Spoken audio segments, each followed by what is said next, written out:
Movie की शुरुआत एक मशहूर लाइन से होती है, पृथ्वी के सिर्फ जमीनी हिस्से को ही दुनिया समझना कितना गलत है, क्योंकि इस पर महासागरों का वर्चस्व है। इसके बाद हमारी मुलाकात जेसन से होती है, जो समंदर किनारे फिशिंग कर रहा होता है, लेकिन खराब मौसम को देखते हुए वह जल्दी फिशिंग खत्म करके घर लौट आता है। घर पहुंचते पहुंचते तेज बारिश भी शुरू हो जाती है। जेसन के परिवार में उसकी पत्नी एन, उनके बच्चे ग्राहम और रूथ और उनका बूढ़ा डॉग कैसिडी होते हैं। लेकिन परिवार के सामने एक बड़ी समस्या होती है। जेसन को डर रहता है कि कहीं तेज बारिश की वजह से उनका घर ही न ढह जाए, क्योंकि उनकी चिमनी में नई नई दरारें पड़ती जा रही होती हैं और घर भी धीरे धीरे जमीन में धंसता जा रहा होता है। इसी बीच बच्चों को याद आता है कि जेसन ने उन्हें क्रिसमस ट्री लेने का वादा किया था। दोनों जिद करने लगते हैं, इसलिए पूरा परिवार क्रिसमस ट्री खरीदने के लिए थोड़ी देर बाहर जाने का फैसला करता है। लेकिन जैसे ही बच्चे घर से बाहर निकलने लगते हैं, उन्हें पता चलता है कि मेन डोर खुल ही नहीं रहा। जेसन पीछे का दरवाजा चेक करता है, लेकिन वह भी नहीं खुलता। इसके बाद पूरा परिवार घर की हर खिड़की और दरवाजा चेक करता है, मगर सभी रास्ते किसी अनजान ताकत की वजह से बंद होते हैं। उनका वाईफाई और फोन सिग्नल भी अचानक गायब हो चुका होता है। जेसन मजबूत लोहे से खिड़कियों के कांच तोड़ने की कोशिश करता है, लेकिन साधारण कांच होने के बावजूद एक भी कांच नहीं टूटता। उन्हें समझ नहीं आता कि आखिर हो क्या रहा है। तभी वे खिड़की से बाहर देखते हैं और उन्हें पता चलता है कि उनके पड़ोसी भी अपने अपने घरों में फंसे हुए हैं। तभी उन्हें एक पड़ोसी महिला सुसन दिखाई देती है, जो इस घटना के शुरू होने के वक्त घर के बाहर थी। परिवार उसे आवाज देकर मदद के लिए बुलाता है। हालात समझते ही सुसन तुरंत मदद लाने के लिए वहां से भाग जाती है। सारे पड़ोसी साइंस के जरिए एक दूसरे से बात करने की कोशिश करते हैं, लेकिन किसी को भी समझ नहीं आता कि आखिर ये सब गवर्नमेंट ने किया है या एलियंस ने। उन्हें यह भी नहीं पता कि यह सिर्फ उनके शहर में हुआ है या पूरी दुनिया में। जेसन परिवार को समझाता है कि घबराने से कुछ नहीं होगा। फिलहाल वे घर के अंदर सुरक्षित हैं और उनके पास खाने पीने का सामान भी है। एन को अपने माता पिता की चिंता होती है, लेकिन जेसन उसे भरोसा देता है कि वे भी शायद सुरक्षित होंगे। तभी जेसन बताता है कि उसने परिवार की सुरक्षा के लिए पहले से एक गन भी रखी हुई है। दिन बीतते जाते हैं, लेकिन बारिश रुकने का नाम नहीं लेती। जेसन उस रहस्यमयी बैरियर को समझने की कोशिश करता है और पता लगाता है कि यह अदृश्य दीवार घर के बाहर ही नहीं, बल्कि जमीन के नीचे तक मौजूद है। हालांकि घर के अंदर हवा आ रही होती है, इसलिए फिलहाल उन्हें दम घुटने का खतरा नहीं होता। जेसन और एन खाने और पानी को बचाकर इस्तेमाल करने का फैसला करते हैं। इस बीच उनका डॉग भी बाहर जाने के लिए परेशान होने लगता है, तो जेसन उसे घर में ही कहीं भी बेफिक्र अपना काम करने देता है। वह बच्चों को भी सर्वाइवल की छोटी छोटी बातें सिखाने लगता है। वहीं एन सब्जियों के सीड्स बचाकर रखने लगती है, ताकि आगे चलकर वे खुद खाना उगा सकें। कई हफ्ते घर के अंदर बंद रहने के बाद क्रिसमस आ जाता है। इसी दौरान रूथ बारिश में बाहर एक अजीब क्रिएचर देखती है। वह बताती है कि उसने बारिश में एक क्रिएचर देखा है और उसे लगता है कि वह क्रिएचर बुरा नहीं है, लेकिन जेसन उसकी बात पर विश्वास नहीं करता और इसे उसका वहम समझता है। अब घर में खाना भी कम होने लगा होता है, फिर भी एन छोटी मोटी चीजें बनाकर बच्चों को खुश रखने की कोशिश करती है। जेसन और एन घर में मौजूद चीजों से उनके लिए छोटे छोटे गिफ्ट्स बनाते हैं। बच्चे भी अपनी माँ को घर में उगाया हुआ पहला टमाटर गिफ्ट करते हैं। तभी उनकी नज़र सामने रिचर्डसन परिवार के घर पर पड़ती है। मिसेस रिचर्डसन अपने पति के पास ही दम तोड़ देती है। उसी रात पड़ोसी महिला सुसन भी वापस दिखाई देती है, जो मदद लेने के लिए बाहर गई थी। वह बुरी तरह डरी हुई होती है और परिवार को छिपे रहने की चेतावनी देती है, लेकिन तभी पानी के अंदर से कोई अनजान चीज उसे खींच कर ले जाती है। अब परिवार को यकीन हो जाता है कि बाहर जो भी है वह उन्हें भी नुकसान पहुंचा सकता है। इसलिए वे तय करते हैं कि बारिश के समय खिड़कियों के पास नहीं जाएंगे और बाहर किसी का ध्यान अपनी तरफ नहीं खींचेंगे। इसी बीच उनकी चिमनी की प्लेट टूटकर गिर जाती है। रूथ को लगता है कि चिमनी के रास्ते बाहर निकला जा सकता है।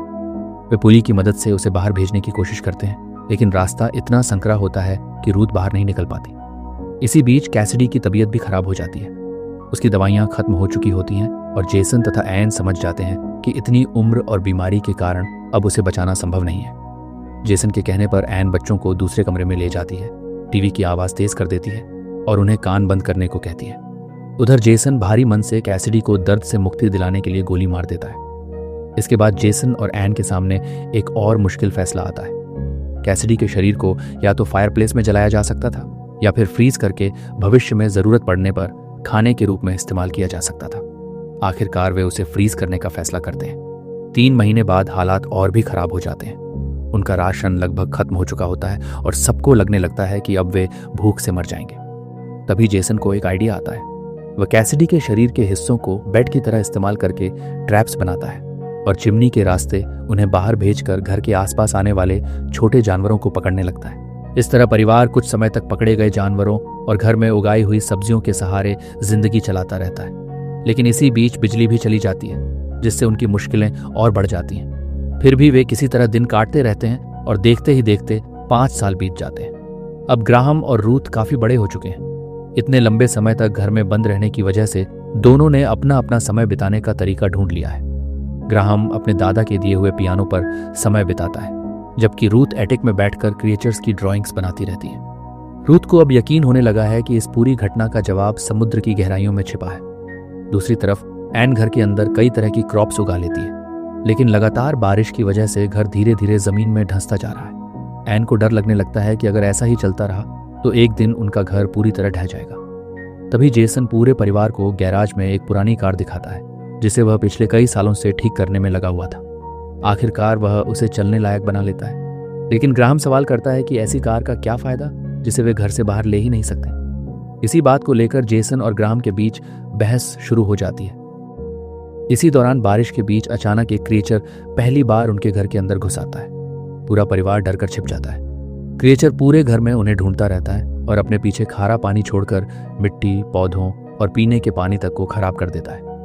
काफी देर तक तलाश करने के बाद भी जब उसे परिवार नहीं मिलता तो वह वापस बाहर चला जाता है। क्रिएचर के जाते ही ग्राहम खुले दरवाजे से बाहर निकलने की कोशिश करता है, लेकिन एन और जेसन उसे रोक लेते हैं। तभी रूथ क्रिएचर द्वारा छोड़ा गया पानी छककर बताती है कि उसका स्वाद बिल्कुल समुद्र के पानी जैसा खा रहा है। इससे रूथ का यकीन और मजबूत हो जाता है कि ये क्रिएचर्स समुद्र से आए हैं। तभी लंबे समय से लगातार हो रही बारिश अचानक रुक जाती है और पहली बार घर के अंदर धूप दिखाई देती है। परिवार को लगता है कि शायद अब सब ठीक हो गया है, लेकिन घर के दरवाजे अभी भी नहीं खुलते। कुछ देर बाद रूथ अपनी एक थ्योरी सामने रखती है।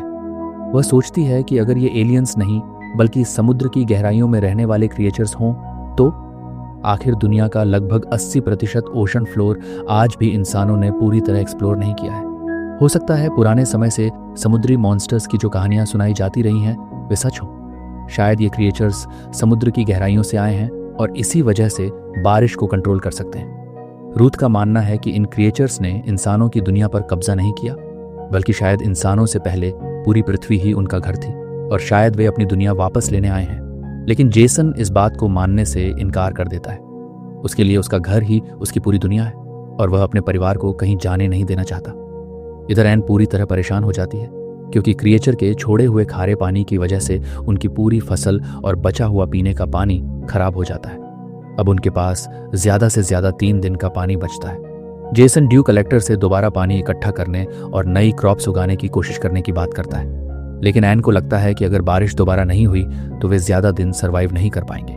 ऊपर से उसे डर रहता है कि वह क्रिएचर फिर से वापस आ सकता है। इसी बात को लेकर दोनों के बीच बहस बढ़ जाती है। इसी बीच जेसन के ट्रैप में एक छोटा जंगली जानवर फंस जाता है, लेकिन वह अभी जिंदा होता है। रूथ उसे बचाने की कोशिश करती है, तभी वह जानवर अचानक रूथ को काट लेता है। कुछ ही समय में रूथ को गंभीर इन्फेक्शन हो जाता है और उसे तेज बुखार चढ़ जाता है। घर में पीने के लिए भी बस थोड़ा सा पानी बचा होता है। अपनी बेटी को इस हालत में देखकर जेसन बुरी तरह घबरा जाता है। उसे समझ नहीं आता कि रूथ को कैसे बचाया जाए। आखिरकार जेसन अपनी पुरानी कार स्टार्ट करता है और घर की दीवार तोड़कर बाहर निकलने की कोशिश करता है, लेकिन रास्ता नहीं बनता। उल्टा घर की दीवारों में और ज्यादा क्रैक्स पड़ जाती हैं। एन किसी तरह जेसन को कार से बाहर निकालती है, लेकिन जेसन हार नहीं मानता। वह घर के अलग अलग हिस्सों में होल्स और क्रैक्स तलाशने लगता है। तभी उसे एक ऐसी दरार मिलती है जो घर के नीचे बने सीवेज सिस्टम तक जाती है। अब जेसन को रूथ को बचाने की एक उम्मीद दिखाई देती है। उसे याद आता है कि सामने रहने वाला रिचर्डसन एक डेंटिस्ट था। शायद उसके घर में एंटीबायोटिक्स मिल सकती है जिससे रूथ की जान बचाई जा सकती है। लेकिन वह दरार इतनी छोटी होती है कि जेसन उसमें से नहीं जा सकता। इसलिए एन अंदर जाने का फैसला करती है, क्योंकि वह जेसन से ज्यादा पतली है। एन उस संकरे रास्ते से आगे बढ़ते हुए रिचर्डसन के घर तक पहुंच जाती है। वहां रिचर्डसन परिवार पहले ही मर चुका होता है, लेकिन एन को आखिरकार एंटीबायोटिक्स मिल जाती है। लेकिन वापस लौटते समय बारिश फिर से शुरू हो जाती है और क्रिएचर एन को देख लेता है। वह पानी के अंदर उसका पीछा करने लगता है। एन किसी तरह उससे बचने की कोशिश करती है, लेकिन जब क्रिएचर उसके बिल्कुल सामने आ जाता है तो एन गन से उस पर गोली चला देती है। तभी जेसन और ग्राहम समय रहते एन को ऊपर खींचकर बचा लेते हैं। जेसन तुरंत दीवार का रास्ता बंद कर देता है और वे रूथ को एंटीबायोटिक्स दे देते हैं। धीरे धीरे उसकी हालत बेहतर होने लगती है और परिवार को राहत मिलती है। लेकिन ग्राहम अब इस तरह छिपकर जिंदगी बिताते बिताते पूरी तरह थक चुका होता है। वह अपने माता पिता से कहता है कि अगली बार जब क्रिएचर घर में आएगा तो वह बाहर निकलने की कोशिश करेगा। इस बार एन भी ग्राहम की बात से सहमत होती है, क्योंकि अगर वे इसी घर में छिपे रहे तो आखिरकार पूरा परिवार भूख और प्यास से मर जाएगा। जेसन भी समझ जाता है कि अब भागने के अलावा कोई रास्ता नहीं बचा है, इसलिए चारों मिलकर एक प्लान बनाते हैं। अगली बार क्रिएचर के घर में आते ही वे उसे ट्रैप करेंगे और उसी दौरान घर से बाहर निकल जाएंगे।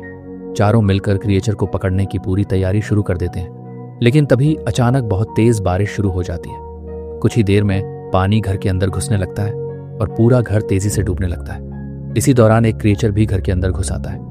एन उस पर पेट्रोल बम से हमला करती है, जबकि जेसन उस पर हार्पून चलाता है, लेकिन उसका निशाना चूक जाता है। क्रिएचर उन पर हमला करने लगता है और चारों भागते हुए किसी तरह एटिक तक पहुंच जाते हैं। अब पानी इतना बढ़ चुका होता है कि उन्हें पानी के अंदर जाकर क्रिएचर पर हार्पून चलाना पड़ता है। आखिरकार हार्पून उसके शरीर में फंस जाता है और कार से बनाया गया उनका पुली सिस्टम एक्टिवेट होकर रस्सी खींचना शुरू कर देता है। इस तरह वे क्रिएचर को ट्रैप करने में कामयाब हो जाते हैं। जेसन गुस्से में क्रिएचर के पास जाकर उससे दरवाजा खोलने को कहता है ताकि उसका परिवार बाहर निकल सके। इस बीच उनका घर भी तेजी से टूटने लगता है। उनके पास बहुत कम समय बचता है। जेसन एक चाकू से क्रिएचर को मारने ही वाला होता है, लेकिन तभी रूथ उसे रोक देती है। कहती है कि अगर उन्होंने उसे मार दिया तो वे कभी बाहर नहीं जा पाएंगे। जेसन को याद आता है कि रूथ कई बार कह चुकी थी कि बाहर मौजूद कुछ क्रिएचर्स शायद अच्छे हैं और वे इंसानों को नुकसान नहीं पहुंचाना चाहते। जेसन आखिरी पल में रुक जाता है। वह क्रिएचर पर दया दिखाते हुए उसे आज़ाद कर देता है और चाकू भी फेंक देता है। बदले में क्रिएचर उनके लिए दरवाज़ा खोल देता है और बाहर मौजूद दूसरे क्रिएचर्स को भी उन पर हमला करने से रोक देता है। इसके बाद सारे क्रिएचर्स उनके ढंसते हुए घर के साथ बने बड़े गड्ढे से अपनी दुनिया में वापस लौट जाते हैं। तभी बारिश भी रुक जाती है। कई सालों बाद पूरा परिवार पहली बार खुले आसमान के नीचे खड़ा होता है, लेकिन बाहर की दुनिया अब वैसी नहीं रह गई होती जैसी वे याद करते थे। चारों तरफ घनी हरियाली फैली होती है। रूथ एक ऊंची जगह पर जाकर देखती है कि क्रिएचर्स ने पृथ्वी के अधिकांश हिस्से को समुद्र में मिला दिया है और उसे वापस अपनी दुनिया में शामिल कर लिया है। आखिरकार रूथ की थ्योरी सच साबित हो जाती है। ये क्रिएचर्स इंसानों की दुनिया पर कब्जा करने नहीं आए थे, बल्कि अपनी खोई हुई दुनिया को वापस लेने आए थे। लेकिन इससे रूथ और उसके परिवार का घर और उनकी पुरानी जिंदगी हमेशा के लिए खत्म हो चुकी होती है। तभी उन्हें एक पड़ोसी की बोट दिखाई देती है। चारों उसी बोट में बैठकर किसी नई और सुरक्षित जगह की तलाश में निकल पड़ते हैं। रूथ को लगता है कि उन्होंने क्रिएचर्स पर दया दिखाई, इसलिए क्रिएचर्स ने भी उन्हें माफ कर दिया। साथ ही उन क्रिएचर्स ने उन्हें यह समझा दिया कि यह दुनिया सिर्फ इंसानों की नहीं है। इस दुनिया में और भी जीव रहते हैं जिनका अपना एक घर और अपनी दुनिया है। तभी उन्हें रेडियो पर कुछ और सर्वाइवर्स के सिग्नल मिलते हैं। इससे उन्हें उम्मीद होती है कि शायद दुनिया में अभी और भी लोग जिंदा हैं, और इसी उम्मीद के साथ उनका नया सर्वाइवल शुरू हो जाता है। इसी के साथ मूवी यही खत्म होती है। उम्मीद है आपको कहानी अच्छी लगी होगी। कहानी अच्छी लगी हो तो चैनल को सब्सक्राइब कीजिए। Thank you.